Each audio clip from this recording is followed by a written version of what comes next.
আসসালামু আলাইকুম। আমি ডক্টর মামুনুর রশিদ। আজকে আলোচনা করব পোষা বিড়ালকে কি ধরনের খাবার খেতে দিব। প্রথমত পোষা বিড়ালকে মুরগির মাংস সিদ্ধ দেওয়ার চেষ্টা করব।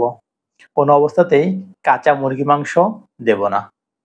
দ্বিতীয়, সিদ্ধ মাছ যেমন রুই, কাতলা বা এই ধরনের যে সকল মাছ পোষা বিড়াল খেতে পারে যাতে তার অ্যালার্জি নেই। যে সকল মাছ খেলে পোষা বিড়ালের অ্যালার্জি দেখা দেয় সে ধরনের মাছ অ্যাভয়েড করে চলবো। তৃতীয়, সেদ্ধ ডিম বা ডিমের কুসুম দেওয়া, এটা মাঝে মাঝেই বিড়ালকে দেওয়ার চেষ্টা করব। চতুর্থ, বিড়ালকে শুকনো খাবার বা ড্রাই ফুড বা ওয়েট ফুড বা ক্যাট ফুড দেওয়া, এটা দেওয়া যেতে পারে। কিন্তু সেক্ষেত্রে যদি আমরা ড্রাই ফুড ইউজ করি বিড়ালকে বা ড্রাই ফুডে তাকে অভ্যস্ত করি, সেক্ষেত্রে চেষ্টা করব বিড়ালটা যেন ড্রাই ক্যাট ফুড খাওয়ার পাশাপাশি পর্যাপ্ত পরিমাণে পানি পান করে। কারণ ড্রাই ক্যাট ফুডে পানির পরিমাণ খুব কম থাকে, আর সাথে যদি পানির পরিমাণ আরও সে নিজেই কম খায় তাহলে এটা তার জন্য কিডনির ঝুঁকি বাড়িয়ে দেয়।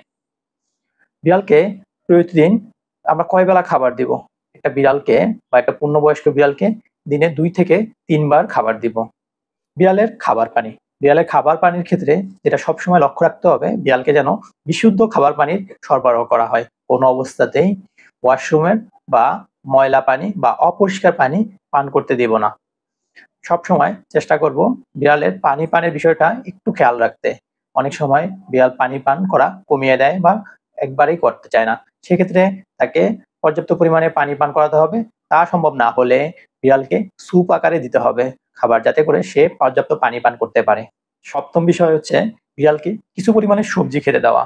আমরা যে সকল সবজি বিড়ালকে দিব এর ভিতরে মিষ্টি কুমড়া সিদ্ধ, মিষ্টি আলু সিদ্ধ করা এবং গাজর দিতে পারি। এই ধরনের সবজি অল্প পরিমাণে বিড়ালকে তার তার যে মুরগির মাংস বা মাছের সাথে অল্প পরিমাণে মিশিয়ে দিব, যাতে করে সে প্রতিদিন কিছু না কিছু পরিমাণে সবজি খেতে পারে। আবারও বলছি, অতিমাত্রায় বা খুব বেশি পরিমাণ সবজি দিব না, অল্প পরিমাণে সবজি তার মুরগির মাংস বা মাছের সাথে মিশিয়ে দিব। আজকের জন্য এ পর্যন্তই। ধন্যবাদ সবাইকে। আসসালামু আলাইকুম।